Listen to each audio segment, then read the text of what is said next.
और आपने अपनी बुक में लिखा भी है कि जो फर्टिलाइजर सब्सिडी बिल है FY23 के लिए, दैट वाज 2.25 लाख करोड़, और वो एंटायर बजटरी एलोकेशन जो था प्राइमरी और हेल्थ केयर एजुकेशन के ऊपर वो था 1.05 lakh crore.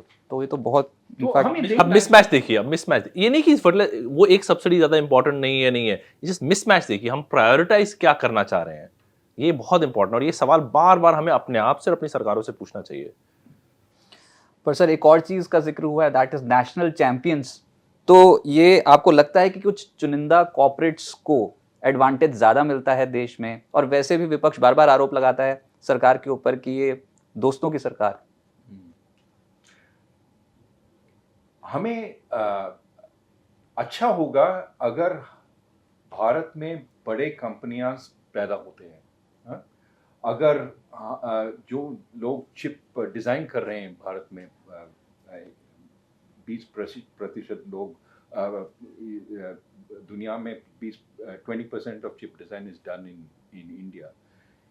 If those workers work for Indian companies, that would be great. If अगर हम Nvidia यहाँ पे पैदा करें या Qualcomm पैदा करें, that would be fantastic. लेकिन if we have to create those companies by favoring certain industrialists at the expense of other Indian producers, that becomes a problem. जो favored industrialists हैं, they're not necessarily the most competitive.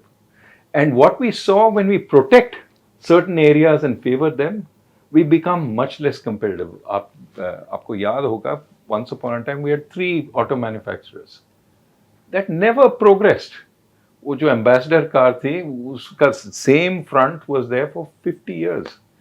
So we have to be careful about protecting certain friends of the government, ensuring that everybody who comes into the country has to be a friend of this industrialist to come into the country, वरना policies उनके favour में नहीं जाएंगे. तो हमें ध्यान रखना चाहिए कि प्लेइंग फील्ड लेवल होनी चाहिए. अगर उस प्लेइंग फील्ड में इंडियन चैंपियंस पैदा होंगे, बहुत अच्छी बात है, लेकिन अगर फेवर करके चैंपियंस पैदा करेंगे, उसमें प्रॉब्लम, बड़ा होना प्रॉब्लम नहीं है, कैसे बड़ा हुआ जाए और आप ग्लोबली कंपेटिटिव बनते हैं कि नहीं, ये इस पे बहुत डिपेंड करता है कि किस तरह बड़े हुए हैं। राइट, लेकिन चुनावों पे आते हैं सर, और उसमें अभी तो ये जो चुनाव नजदीक आ रहे हैं, इसमें इलेक्टोरल बॉन्ड्स का मुद्दा फिर से गर्म है।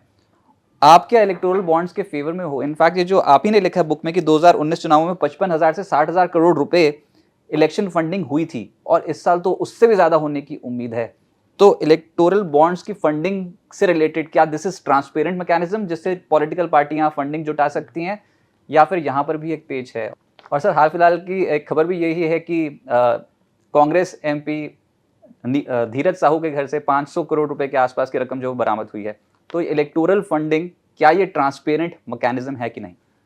इलेक्टोरल बॉन्ड्स में ये प्रॉब्लम है कि ये लेवल प्लेइंग फील्ड है कि नहीं.